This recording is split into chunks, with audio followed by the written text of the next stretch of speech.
And believe me, they also find their buyer. Do they look worth the price? You tell me.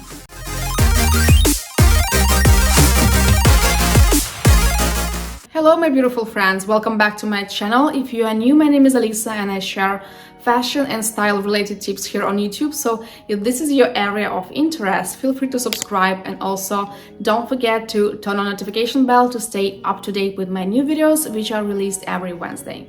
To begin with, I just want to quickly mention that this video was created mainly for entertainment purposes and not to criticize anyone or dictate how and what to wear. I've been working in luxury segment for more than 7 years as part of my main job in hospitality industry, so these are my observations of different people and my personal opinion. I also understand that everyone has their own taste, so it's normal if you may disagree with me on some points.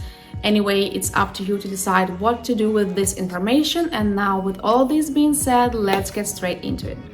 Unfortunately, expensive things do not always justify themselves and sometimes can even spoil their appearance. If you are an attentive person, most likely you've been in the station where you look at someone and you know for sure that this person is very wealthy, and also it's quite obvious that he or she is wearing expensive clothes, jewelry, but at the same time, this does not make them look any better.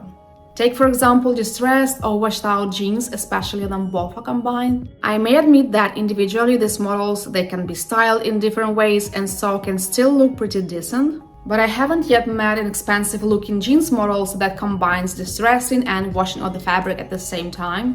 If you Google, let's type distressed, washed out jeans, you'll be surprised at how much these jeans can actually cost. And believe me, they also find their buyer. Do they look worth the price? You tell me.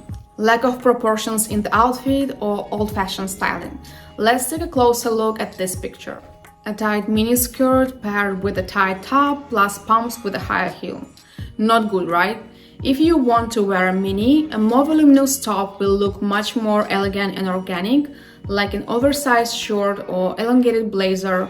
And then instead of high-heeled shoes, maybe Oxfords with the socks or even shoes with a smaller heel will look more harmonious and modern. Using multiple brand name inscriptions in one outfit.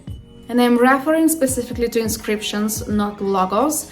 Some people think that if I buy expensive thing but it doesn't say this, how then people know how much it costs, right? And I may probably understand this point of view, but as for me, this gesture seems very desperate. Like, look, I'm wearing luxury brands, my things are expensive. If you still want to draw attention to a luxury wardrobe item, it will be enough to complement your outfit with a designer accessory, whether it's a handbag, sunglasses or belt.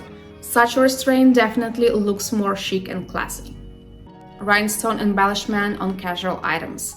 Yes, this specification also matters, and in general, I'm not against rhinestones. In addition, they are now in trend and are widely used to decorate shoes, and wearing them in accordance with a certain event is quite acceptable, like if you're going to a nightclub or to a concert. However, for everyday wear, like on casual t-shirts or jeans, this looks very cheap and outdated regardless of the cost of the item.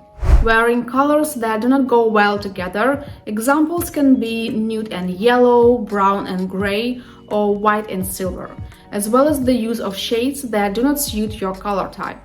Here it is important to remember that all colors suit absolutely everyone, it's just about using the right shades. And earlier in my video about outdated fashion rules, I mentioned that it is possible to use clothing piece that does not suit your color type, although only if it's not next to your face, like shoes or a handbag. Otherwise, try to choose those shades that kind of highlight your skin, eyes and hair color. Handbags that are made from rough leather, I also call them og bags. And I can understand why brands are using this material since it holds the shape perfectly, but for some reason, for me personally, it does not look the best. It reminds me of cheap artificial material. It also very harsh and does not feel great when you touch it.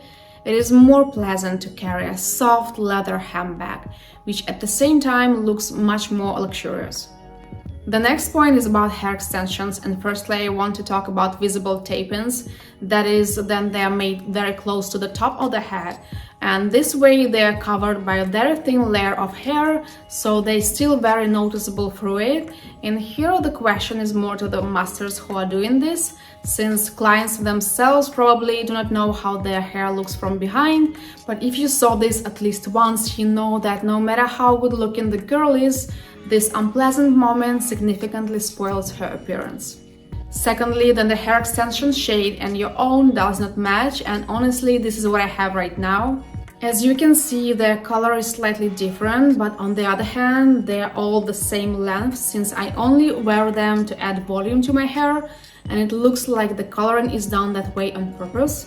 However, if you use hair extensions to extend the length, I also been there. So I went to the hair salon, they dyed my hair and picked up extensions in the shade that perfectly matched mine, and it looked truly amazing at first, but as you know, hair dye has the ability to wash off. So after about a month, my hair was already a different shade and hair extensions did not change. So firstly, in this case, it is very obvious that you have a hair extensions, and secondly, it really does not look any good. That's it for me. Don't forget that at the end of the day, it does not matter what you're wearing or what others think about your appearance. The most important thing is what kind of a person you are. So if you enjoyed this video, give it a thumbs up. It takes a quick second, but this way you will not only make me feel better, but also you help to share this video with more people. On this note, I thank you for watching and we'll see you next Wednesday.